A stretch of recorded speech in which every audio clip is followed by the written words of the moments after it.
Oke, halo semua guys, kali ini kita akan review Suzuki R3. Nah, kita akan review salah satu low MPV di Indonesia. Ya, memang di 2021 memang Suzuki belum ada hal yang baru lagi ya. Tapi nggak apa-apa, kita akan review Suzuki R3 karena di channel ini belum ada video tentang mobil Suzuki. Ya, ada Suzuki Katana, tapi itu bukan mobil baru. Oke, kita akan mulai reviewnya. Kita akan sedikit ulas Suzuki R3 terlebih dahulu. Jadi Suzuki R3 itu ini adalah generasi keduanya di Indonesia. Yang generasi pertama itu seperti ini tampilannya.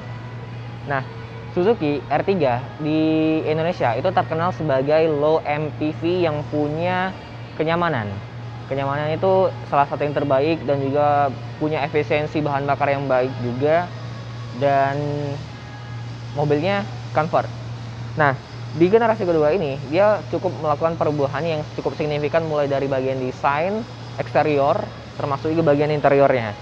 Di bagian depan kalian bisa lihat, ini tampilannya itu khas-khas MPV Indonesia ya. Dia didominasi warna chrome di bagian depan sini. Ya, ini by the way, ngomong-ngomong ini adalah varian GX-nya.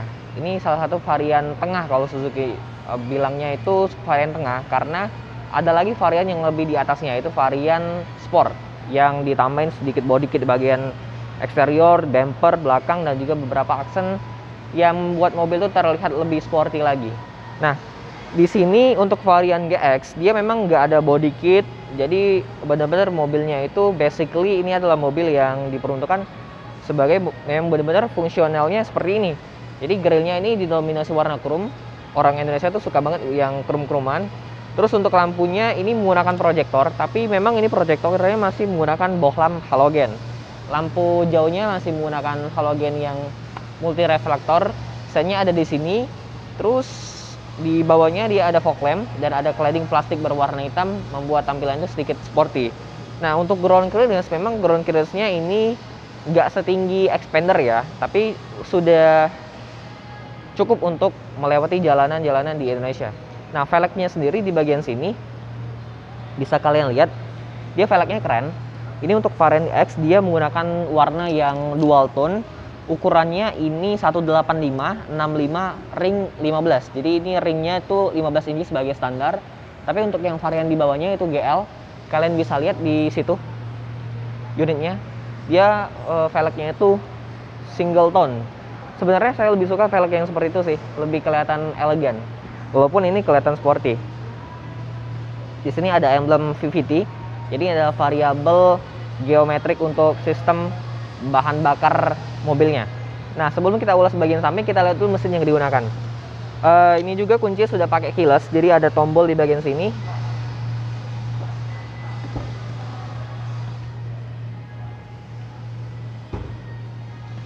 Oke. Nah, kita lihat dulu bagian mesinnya.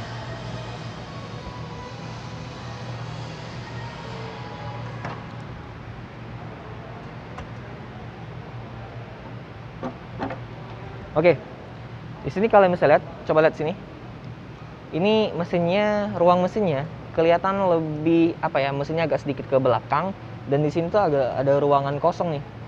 Jadi sebenarnya basically ini ruang mesin yang bisa diisi mesin yang lebih besar sebenarnya ya. Nah, di sini memang belum ada cover untuk mesinnya.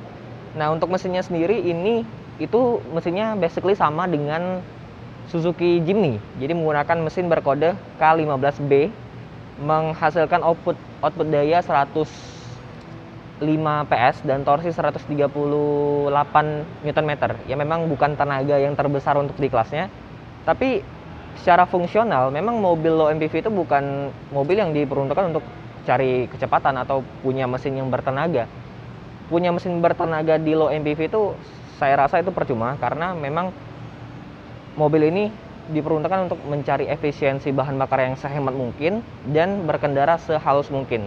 Karena ini kan kita pakai untuk bawa keluarga, untuk perjalanan yang jauh, yang ingin punya efisiensi bahan bakar yang efisien serta kenyamanan berkendaranya. Di sini ada peredam nih, jadi cukup rapi juga.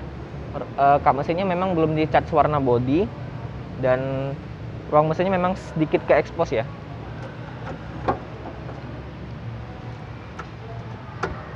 Oke.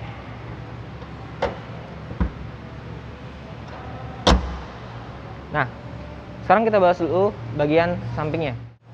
Oke, secara dimensi ini panjangnya 4390 mm atau 4,4 meter. Ini panjangnya cukup panjang dan wheelbase-nya juga cukup lebar, dan di sini pintunya itu lebar. Jadi pintu belakangnya lebar banget dan bukanya juga cukup lebar.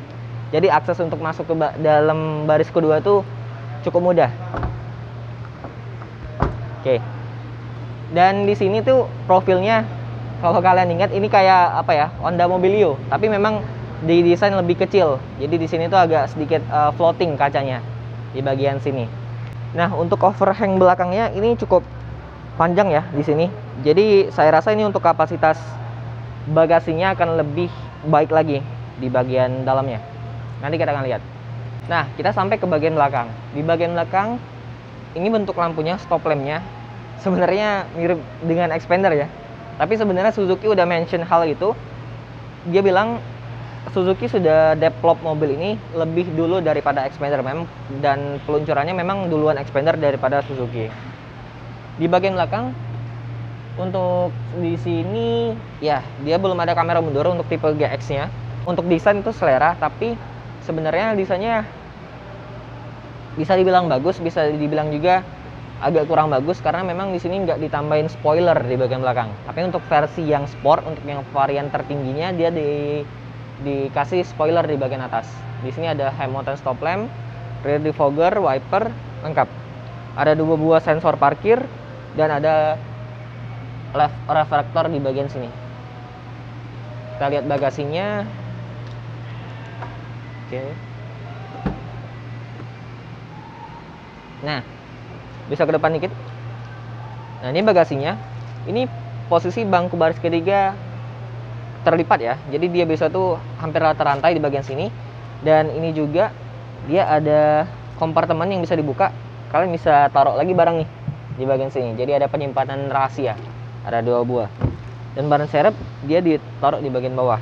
Di sini ada tempat untuk toolkit, dongkrak dan kawan-kawan. Dan kalau kita buka kursinya, tegakin. Oke. Dan ini basically cukup luas nih jaraknya. Karena memang hopper hang di bagian belakangnya juga cukup lebar. Nih, cukup luas. Jadi kalau untuk bawa barang yang ya bisa taruh beberapa koper ukuran besar dan tetap ada penumpang di baris ketiga.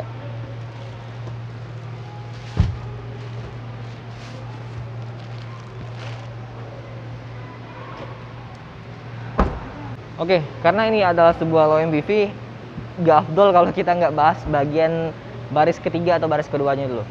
Nah, ini pembukaan pintunya juga cukup lebar, dan pintunya ini salah satu pintu low MPV yang paling lebar sih. Nih, lebar banget nih pintunya. Di sini ada bahan fabric, jadi ada bahan empuknya. Terus ada door pocket yang cukup panjang, tapi hanya tersedia 1 buah cup holder di bagian sini.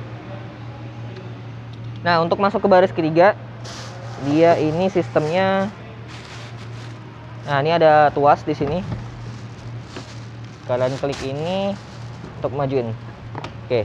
Jadi pelipatannya dia belum one touch tumble ya. Jadi ada 1 step lagi untuk rebain sandarannya dan kita tinggal majuin. Oke. Ya. Oke. Oke. Ya. Ini posisi bangku yang rebah nih kayaknya. Coba kita. Oke, jadi seginilah nih. Ini agak sedikit maju setengah, jadi nggak terlalu maju ke depan. Nah, ini ruang kaki ya biasa, ini cukup lega juga. Dan lantainya ini walaupun dia agak sedikit ke baris ketiga, memang ini agak sedikit rata nih, jadi bagus untuk akses masuknya. Dan ini juga ini bisa di reclining. Tuh, ada headrest, seat belt dia lengkap, hand grip ini sampai ke baris ketiga, dan basically cukup nyaman di baris ketiga. Ruang kaki ada, terus juga untuk ruang kepala juga masih kesisa sedikit. Ada lampu baca di situ, ada 1 buah masing-masing cup holder kanan dan kiri. dan dia cukup nyaman untuk di baris ketiga.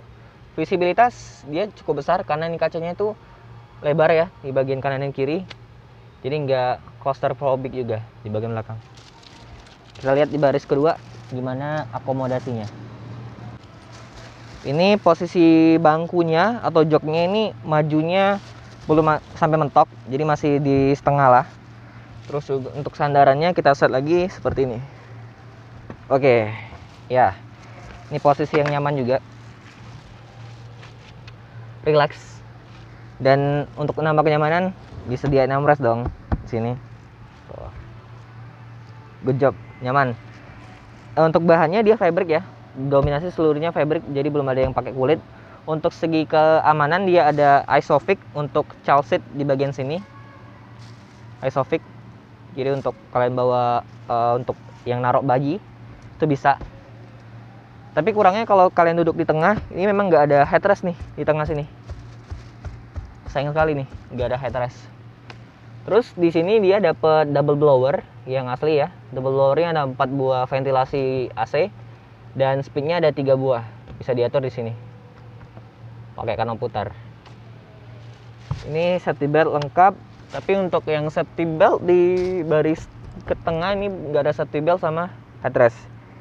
Jadi basically kalian duduknya itu hanya ada 2 orang nih yang aman. Jadi yang tengah ini nggak aman. Nyaman deh. Di sini dia ada colokan 12 volt di sini. Jadi untuk charging kalian bisa tambahin adaptor, kalian bisa charge di situ. Ada seat back pocket sama kanan dan kiri. Kita ke depan. Nah, kita sampai ke baris depan ya, tempat pengemudi. Ini kunci keyless.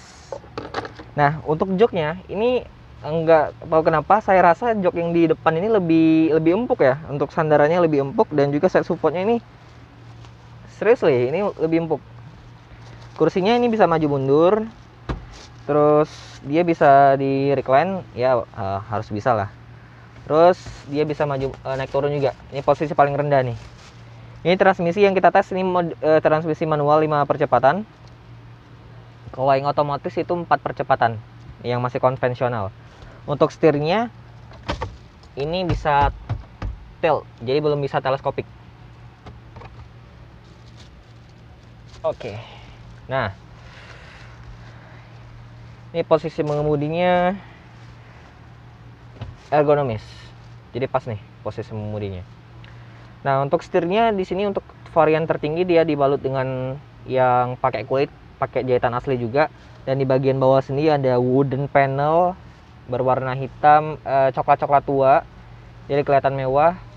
Terus di setirnya ada audio steering switch di bagian sisi kanan, sisi kiri, sorry. Di sisi kanan nggak ada apa-apa lagi. Dan di bagian bawah sini ada untuk Bluetooth telefoninya. Kalian bisa angkat telepon dan juga matiin teleponnya. Oke. Kita coba kontak on. Ini kunci sudah keyless, jadi kalian tinggal injak rem, pedal kopling karena manual, engine start. Oke. Wow. Ini mesinnya halus banget, jadi getarannya itu sangat minim masuk ke dalam kabin dan suaranya juga cukup tereduksi ke dalam kabin. Jadi nggak masuk deh suaranya. Ini hadininya hidup, ada logo Suzuki. Oke. Nah, bicara soal instrumen cluster, di sisi kiri dia ada RPM. Terus ada tachometer. MID-nya di sini dia